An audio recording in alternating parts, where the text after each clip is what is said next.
This is the Middle East, sacred land riddled by decades of conflict. The desert that seduced Lawrence of Arabia. C.E. Lawrence came to Arabia in 1914, blew up a railway, defeated the Ottomans, became a national hero, and left behind a total mess. I'm hoping to travel from the deserts of Jordan. Oh my God. On ancient colonial railways. Can I go up? To the holiest city in the world. Are you saying there's no train to Jerusalem? No. As I try to find out why these lines were built and how they help shape the history of this troubled region. Well, I'm trying to get on, mate. But this is not a place for the faint-hearted.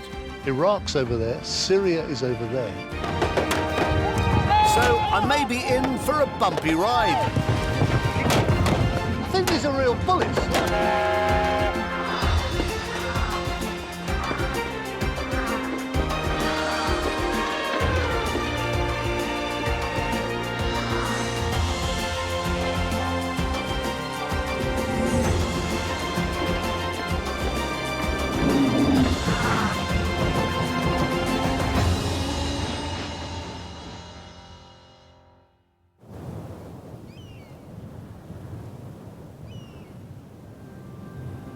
This time I'm starting my journey in the middle of nowhere. Just incredible. Spent the night in a Bedouin tent, was woken up with this really nice cup of sweet Arab tea. But because we came here in the dark, I had no idea that this was my view outside. Look at that. This place is called Wadi Rum, which means the Valley of the Moon. And it is, it's like some space landscape. Just amazing. 3/4 of Jordan is made up of desert, but with its epic sandstone and granite rock formations, Wadi Rum is 300 square miles of UNESCO-protected natural beauty.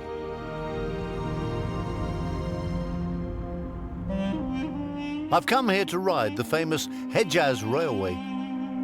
It's mainly used for freight these days. Wadi Rum is one place I can pick up a passenger train. The Hejaz was a pretty amazing railway built by the Ottomans at the very beginning of the 20th century. It ran from Medina in what is now Saudi Arabia right up to Damascus in Syria, and I'm getting on it sort of midway and heading north.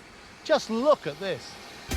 This 1950s steam train is going to transport me and my fellow passengers back in time to the final days of the Turkish Ottoman Empire, which ruled the Middle East for over 600 years. There's some fairly scary looking Ottoman guards today.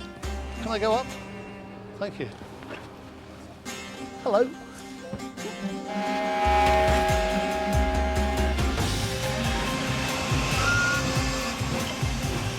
Hey, we're off. Jerusalem, the Holy Land.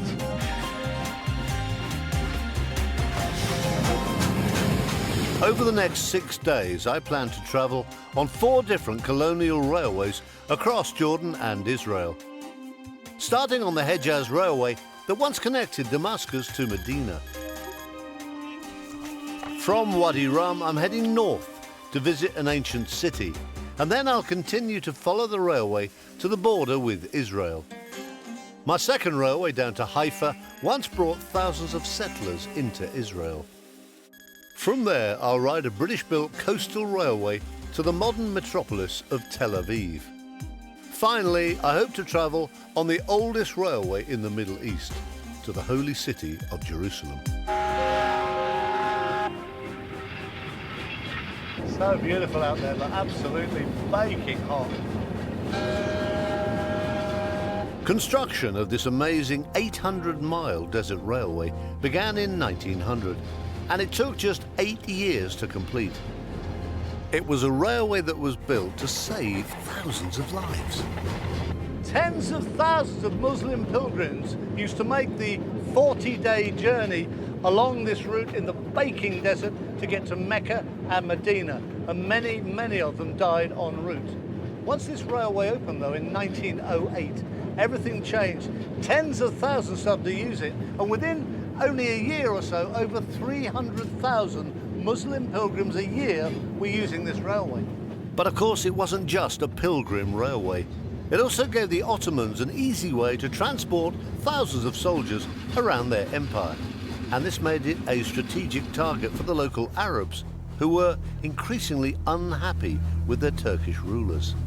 One of the key fighters in this Arab revolt was Auda Abu Taya, famous for striking up an unlikely friendship with a certain Lawrence of Arabia. And I'm meeting his granddaughter, Avon Abu Taya. Did your grandfather really know T.E. Lawrence?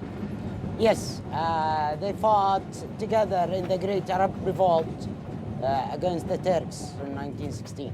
What did your grandfather make? He's a wolf of a man. A wolf? A wolf. He's not a lion, but he's a wolf. He's a shrewd person. He's not an easy person to deal with. T.E. Lawrence, aka Lawrence of Arabia, was an archaeologist serving in the British Army who was supporting the Arab revolt. Posted to what's now Jordan in 1916, Lawrence quickly ingratiated himself with the local tribes. Why would men like your grandfather accept some British-born adventurer like Lawrence? He was not any man, any British man. He was a help for the Arab revolt. And at the same token, he was the expert in explosives. Lawrence grew on them, in other words, because he lived their life, he wore their clothes, he acted like them. He spoke their language, he ate their food. He definitely spoke fluent Arabic. As an explosives expert, Lawrence was a useful ally in the attacks on a key strategic target, the Hejaz Railway. I'm about an hour into my journey on that railway, but my 19th century Ottoman guards are starting to look a little nervous. Well, it seems to be craning their necks forward. I can't actually see anything. And this might be why.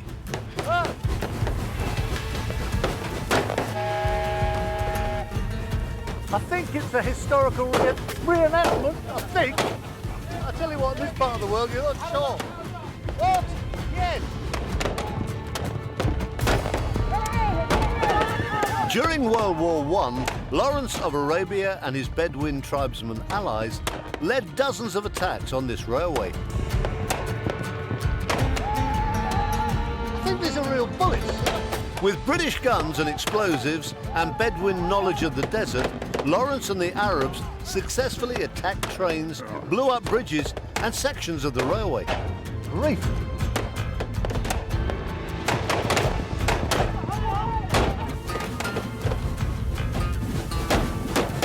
Lawrence also had another secret weapon, a fleet of Rolls-Royce armoured cars.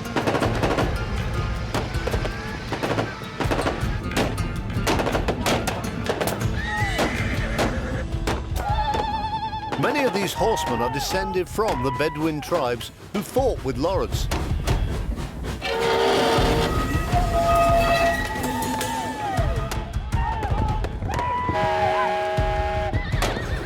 The Arab ambushes of the Hejaz Railway were often merciless and bloody, which is somewhat concerning. OK, take the woman. I'm English, mate. I've met the Queen. What do you mean, come? Where are we going? Yeah, all right, no rough stuff. Get off, you great bearded fool. You'll regret this. Don't... All right, don't you tick... Yeah, all right, jabbering away. You are useless. Yes, all right, Jumsh. Look, my kids will pay for the ransom, don't worry. Oh, shut up yourself! Shut up! I do hope this is a historical reenactment. Yes, all right. Where are we going now? Yes. Yes, all right, no tickling. You need a shave, mate. Yes, all right, you've won. The defeated Ottomans were soon forced to retreat, and the Arabs looked forward to reclaiming their country. But my journey seems to be over before it's even started. The British military hardware that Lawrence brought to the desert was vital to the success of the Arab revolt. That was pretty amazing. I know it was a reenactment, but I tell you what, those very large gentlemen with beards and giant swords, pretty scary, really lifelike. Now this is a replica, but these were for real, armoured Rolls Royces. T.E. Lawrence bought 9 of these to help with his fight in the Arab Revolt. And I don't know what the Ottomans thought, but when you think they had 80 horsepower engines and a rotating gun turret up there, all coming towards them, 9 at once, they must have been terrified. As my train has been blown up, I need to drive the next part of my journey. But sadly, they wouldn't let me take the Rolls-Royce. Look at this amazing country. One of the legacies of T.E. Lawrence and the Arab Revolt was that no longer is there a Hejaz Railway going right up to the border with Israel. So this next bit I've got to drive. I'm going to follow the railway's route north, and that means it's time to say goodbye to the wonderful Wadi Rum. Oh, the sun finally beginning to lose its heat here. It's the sun beginning to set in the middle of Wadi Rum. Lawrence called this Rum the Magnificent. And it is just that, it's magnificent. It's wonderful.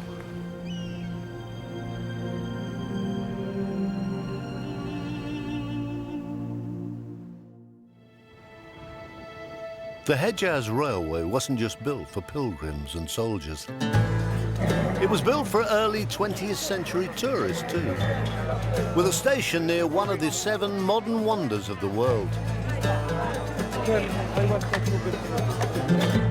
I'm making my way down this very narrow gorge called the Sikh towards the city of Petra, which was built out of sandstone over 2,000 years ago. This morning sun now just beginning to glint on these rocks. Just stunning. Petra was built as a fortified city by nomadic Arab traders. Amazing. The rock offered it natural protection from attack.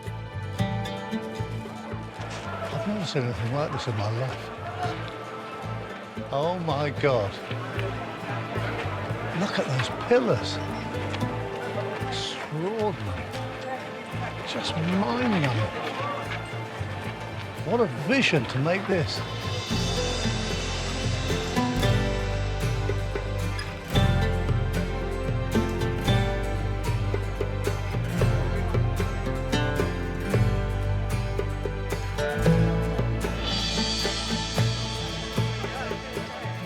Just imagine guys up there chiseling. Very basic tools they'll have had, just picks and shovels, no dynamite, nothing like that. Amazing achievement.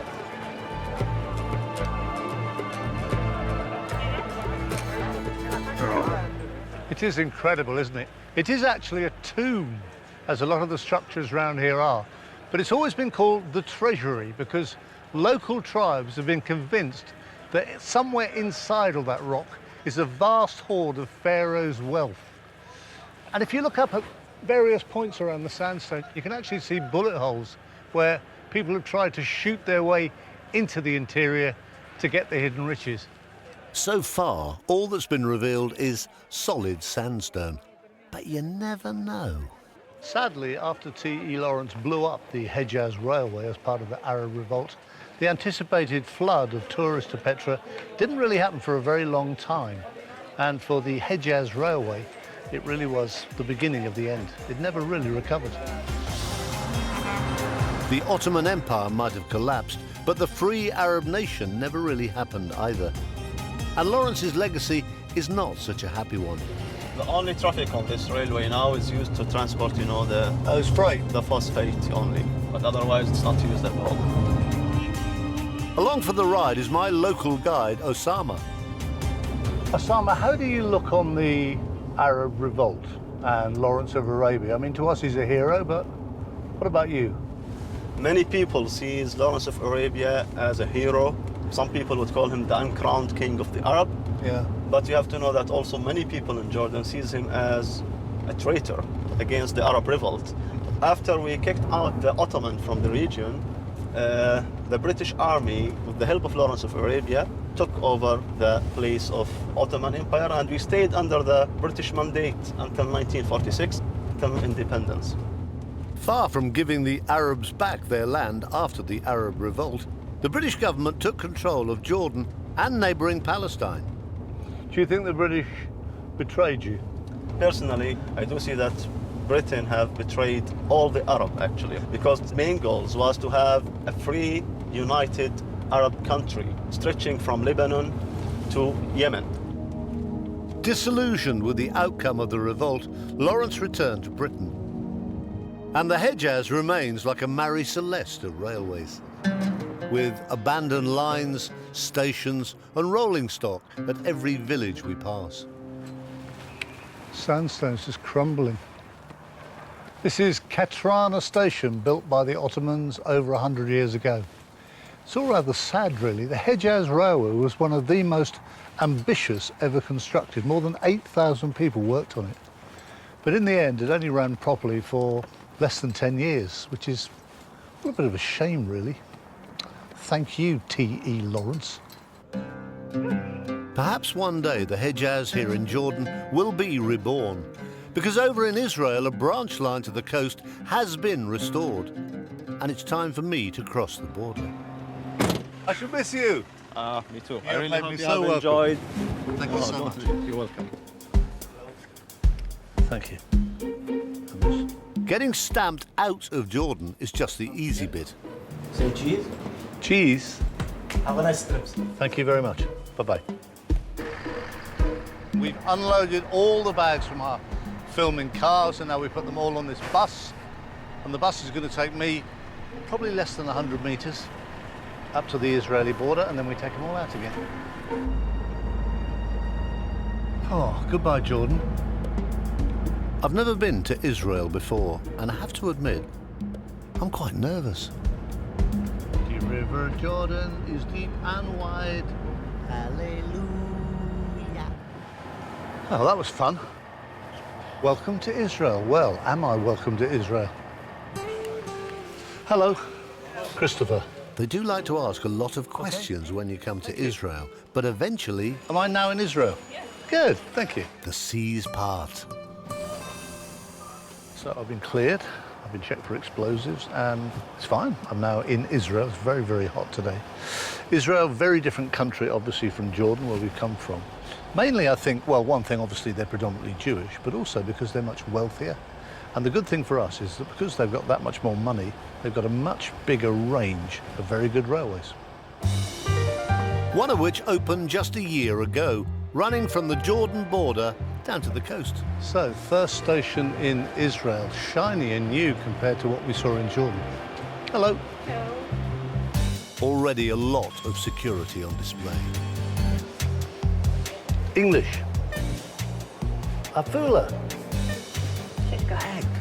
Ooh. Okay. This morning I'm heading to a part of Israel that was populated thanks to the arrival of the railways. It's nice, isn't it? Double-decker. This train will take me from Bet Shean to the town of Afula, where I'm going to make a brief stop before carrying on to the port of Haifa. This is the new Yisrael Valley Railway, which follows the route of the original Ottoman line that connected the Hejaz Railway with Haifa. Back then, the railway became a migration route for the first Jewish settlers who were starting to arrive in Palestine from Europe in their thousands. Zionism, the idea of creating a separate Jewish state, was becoming a serious idea in the early days of the 20th century. Anti-Semitism was spreading across Russia and many parts of Europe, and an enormous number of Jewish refugees and immigrants were coming to here, which was then Palestine. And it was, of course, the place that the Jewish people had regarded as their spiritual home for thousands of years. When the Jewish settlers arrived in what was, in many ways, a hostile environment, a new way of communal living evolved, the Kibbutz. And I'm stopping off to visit one of the oldest in Israel. Hula, are you Meir? Oh, yeah. Hi. I'm meeting Meir Doron, who has lived in the Ein Harod Kibbutz all his life. Ein Harod opened in 1921. It's based around the principles of sharing and equality. People live and work together, not being paid or owning property, but being provided with everything they need to survive, including a rather nice swimming pool. Kibbutzes provided employment and food for many of the thousands of first settlers as they arrived in Palestine. And it was all thanks to the railway. So would you say the railway is a very important part of the development of the kibbutz? In the early days of the kibbutz, nothing was here. No trees, no roads, just a train. Only the train between Haifa and Damascus. In the independence war of Israel, it stops. Okay, and now, a year ago, it starts again. The train was a lifeline. It brought farming equipment and building materials to establish the kibbutz and would then take produce back to the coast for sale in markets.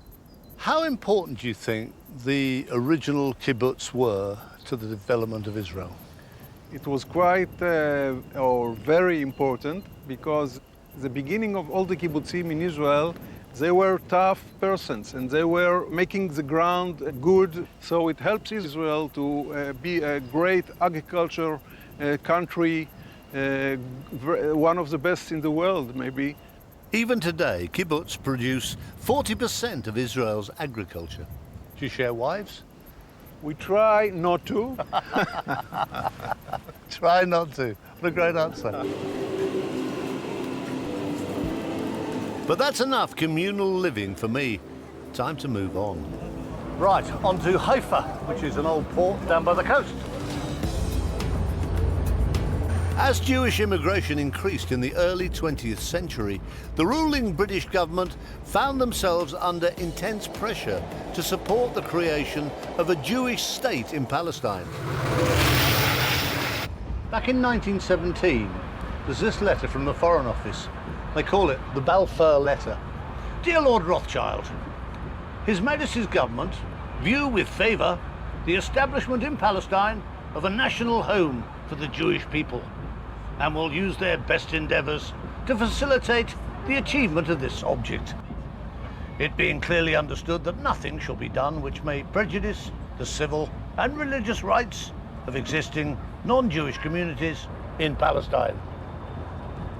How's that going to work? And it didn't. The Balfour Declaration was a huge boost for the Zionist movement, but arguably it led to decades of conflict between Arab and Jewish people. So this is Haifa. And the destruction of the railways. The city of Haifa is the halfway point on my rail journey to Jerusalem. Built around Mount Carmel, this busy port and railway hub dates back over 1,500 years. In the early 20th century, the railways found themselves at the centre of rising tensions between the Arab and Jewish populations. I love this. It dates back to 1936 when there was a second Arab revolt, this time against the British. It's all solid concrete and steel, obviously travelling on railway wheels. The Arabs were becoming increasingly frustrated with the considerable influx of hundreds of thousands of Jewish settlers to this area. In the 1930s, there were hundreds of attacks on the British-run railways by Arab extremist groups. But ultimately, the revolt failed. Then in the 1940s, the railways came under attack from Jewish extremist groups, angered that the British were restricting immigration. They targeted trains, killing dozens of passengers. And the conflicts between the Arab and Jewish populations were creating a fundamentally divided country. Although Haifa has a reputation of being a place where people generally do get along, that's not to say they won't disagree over, for example, who makes the best hummus. It is good. Which is traditionally an Arab dish. This is Hummus Eliyahu, one of a rapidly expanding kosher chain of hummus bars in Israel. With its Hebrew signs and music, this place is proudly Jewish. Hiya. Are you Adam? I'm Adam, yeah. Chris, how are you? Good, nice to meet you. Can I have some hummus, please? Of course, of course. I can't say I'm a world expert on hummus, but I've never had it served hot, which is what they do here. So how's it different from Arabic hummus? The Arab people eat it like salad on the side. We eat it like, you know, like lunch. Always fresh, always hot, Yeah. and always by order. We have three main tops on the hummus. We have the brown beans, we have the chickpeas, and an egg. Yeah, you feel the difference. Fantastic. Yeah. That's delicious. Adam is the young upstart in the world of hummus. But across the road is Farij Hummus, an Arab family restaurant that's been open for 70 years. Emir. Hello, Hi, Chris. How are you? nice to meet you. Nice to Fine, see you. fine, How are thank you? The hummus here is made the traditional way, served at room temperature. Is this original Arab hummus? Yes, my grandpa recipe. It's 83 years old. This is sesame, very good sesame. I bet you can't do it when you put that in. Well, what do you think about Jewish hummus? Seriously? It's very tasty. Not bad, not bad, but mine is better. Do you think there are hummus wars now between the Jews and the Arabs? Yes, all the time. Each party say they are the best. You like it? It's kind of more chunky than the Jewish one. It's kind of more solid. More More fluffy. Arabic. Do you ever go over the road and eat the Jewish hummus? Jewish hummus? Yeah. I don't know, really. I bet you do. I bet you do. I tasted once. I didn't like it. You loved it. Jewish people good with money, with politics. Arabs Not are good with always. hummus. Yeah. Do you have Jews come and eat here? Yes, of course, of course. 80% Jews. But it might be then that hummus creates peace in Israel.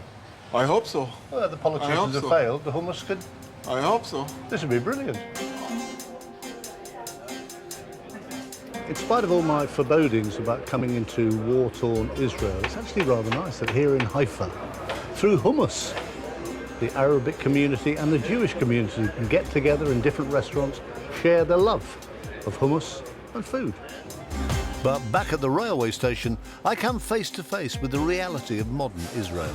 Oh, I hate these things. I want to go to Tel Aviv. English, adult, probably. My fellow passengers are a stark reminder that this country is on an almost constant war footing. It's really busy.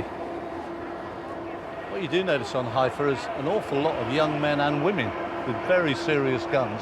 One of the legacies of the conflicts here is that military conscription is compulsory for most young men and women in Israel. Just get round this AK-47. All these machine guns add a certain element of stress to the morning commute. Well, I'm trying to get on, mate.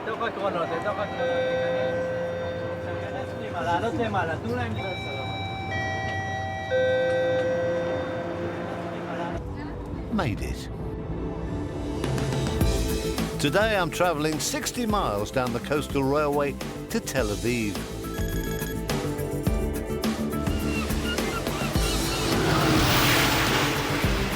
When this railway started construction in 1920, the line didn't even go to Tel Aviv because back then Tel Aviv barely existed. But its importance grew rapidly when the new borders of Israel and Palestine were drawn on a map. After the war, the United Nations decided to take this land and try and divide it into two. The Arab part would be this, mainly the West Bank, and also this Gaza Strip, and the rest up here would be the new Jewish state. The idea was that the two would somehow coexist harmoniously together. It was never going to work, was it? The heavily armed teenagers that surround me are testament to the fact that Israel and Palestine have basically been embroiled in a never-ending conflict ever since. This railway line was rebuilt and extended in the 1950s, connecting the north with the fast-growing city that was to become the economic powerhouse of Israel. So this is Tel Aviv. As you can tell, this is a really big, busy city. Population of something over 4 million people, but 100 years ago there was virtually nobody here. Established in 1909, Tel Aviv has grown from nothing into a wealthy modern metropolis. This city, it could be said, is the Zionist dream. And nowhere is this more in evidence than its famous 5-mile stretch of beach. When I got off the train at Tel Aviv, this is nothing like I expected to find. It's more like Sydney or Los Angeles, Venice Beach. It's just extraordinary. There are people everywhere, the beautiful people, jogging, swimming, sunbathing, cycling. And yet, just along that coastline is the Gaza Strip, notorious for its desperate poverty and governed by the Hamas Palestinian group.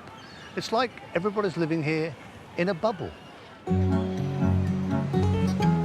It's a weird feeling walking around here on a summer evening.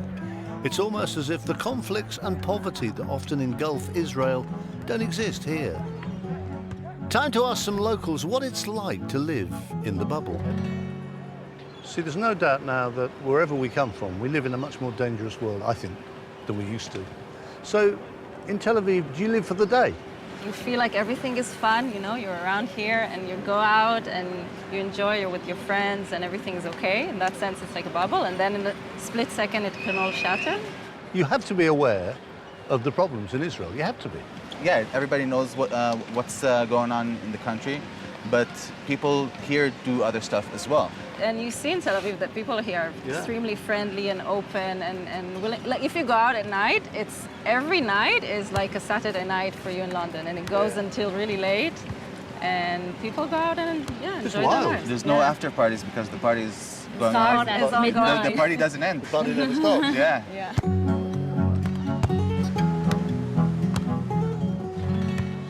Goodbye, California. Viva Tel Aviv. This place is fantastic. It is so unlike anybody's expectations of the Middle East. It is a bubble, but it's a young people's bubble full of hope and dreams of peace. You just pray that the bubble never bursts again. It's the final day of my Middle Eastern adventure, and time for me to catch my train to Jerusalem on the oldest railway in the Middle East. Jerusalem, please. To Jerusalem? Yeah. We don't have the train. What? No direct. No direct? You telling me there's no train to Jerusalem? You have train, but you change to Lord. And then can I get from there to Jerusalem? Yeah. Oh, okay. Thanks to engineering works, the train I need is at a station a few miles outside Tel Aviv. To Lod, please. Lod station. Thank you. Wherever that is. So I'm now going to go to Lod, wherever that is, but apparently from Lod I can get a train to Jerusalem. The other problem today, it's the Sabbath, so it does mean apparently that all services will start to close down quite early. So from being quite a laid-back journey to Jerusalem, we now may or may not get there. And it soon becomes apparent why Lod is not on your average Israel tourist itinerary. What a dump. It's stifling hot. This is Lod. So, down a tunnel, okay. Hello. Rather predictably, Jerusalem doesn't seem to be anywhere on the board. There's no Jerusalem. Sorry, can I get direct Jerusalem from here? Yes, no problem. We take this train to yes, and from Bet Shemesh, you have train to Jerusalem. Do I have to change again? Yeah. Okay. Oh yeah, so I go to Bet Shemesh. Turns out this is not the train to Jerusalem, but the train before the train to Jerusalem. That was the right train. Bet Shemesh, might as well be Bet Lynch. Okay, it's very pleasant. Bye-bye, Lord. Missing you already. I wonder if there's a Lod tourist board. 10 minutes later, all change.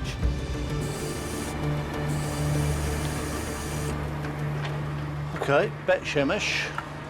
and a 1-minute change, I'm promised, to get me to Jerusalem. Well, I'm getting distinctly ragged. At least now there is a sign saying Jerusalem, and that should be here soon on this platform. 40 minutes later, stone the crows, it's a train to Jerusalem. Come on, Jerusalem, here we come. So, the holy city at last. This should be good.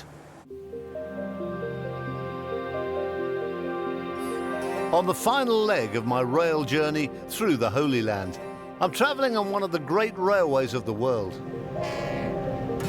This 125-year-old railway is taking me up through the mountains to Jerusalem. The idea of a railway to Jerusalem was almost as old as the invention of railways themselves.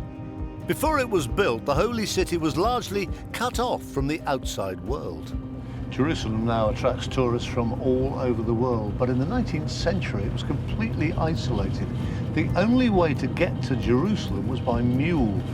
But then a Jewish entrepreneur, a bloke called Yosef Navon, saw the potential in opening up the city to pilgrims. But he struggled to find investment, and construction eventually began somewhat on the cheap in 1890. With no money to build tunnels or large bridges, engineers had to follow the contours of the hills. But no tunnels means great views. This is nice, actually. We're climbing now. I think this is what they call the Judean Hills. It's probably some of the nicest scenery we've seen since we actually came over the River Jordan.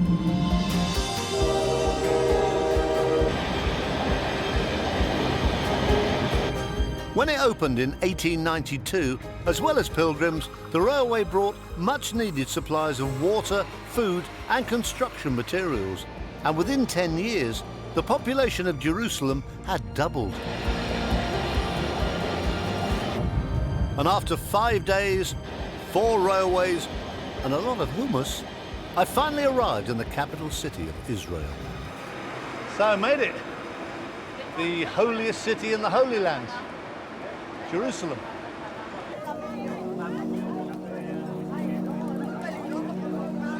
Like 3 million other people who visit Jerusalem every year, this is what I've come to see. The old city. If you're Christian, this is where Jesus rose from the tomb. If you're Muslim, it's the place Muhammad ascended into heaven. And if you're Jewish, it's where Abraham almost sacrificed his son and talked to God. Doesn't matter what you believe in, when you first see the old city of Jerusalem, it's pretty special. It's more than 3,000 years old, and because of its importance to the Christian, Jewish and Muslim religions, this 1 square kilometre walled city is sacred to more than 50% of the world's population. To really get a sense of this place, you need to walk around. The old city is divided into 4 physical quarters: Christian, Armenian, Muslim and Jewish. So we're now in the Jewish quarter, and over here is what they call the Wailing Wall. It's probably the place of the most spiritual significance. The Jewish people say this is the closest they can get to God.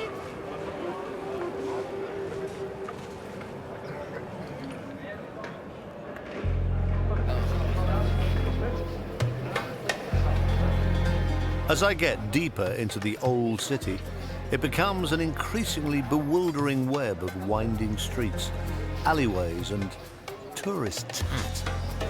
This is an amazing place, really exciting, but there's some dreadful, tacky stuff here. My favourite so far is a Guns N' Moses t-shirt.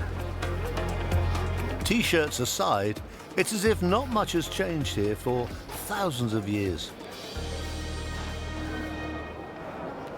This is the Church of the Holy Sepulchre, believed to be the site of where Christ was crucified, buried and resurrected. I'm not allowed to visit the Al-Aqsa Mosque, but I can walk around the spice market stalls of the Muslim quarter. Oh, look at this place.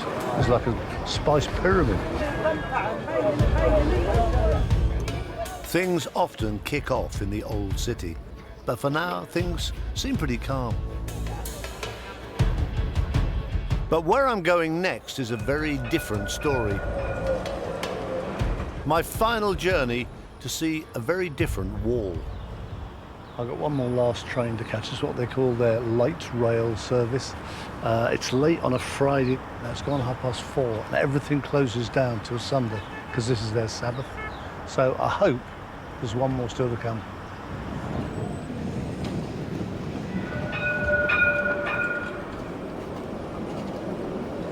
Jerusalem is still a divided city. The west is mainly Jewish, while the east is largely populated by Palestinians.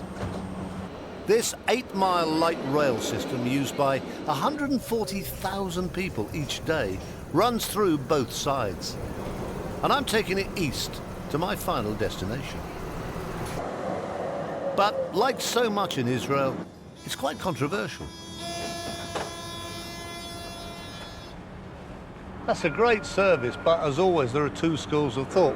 One says it is yet another typical act of Israeli aggression because the train runs through illegal Israeli settlements on Palestinian land.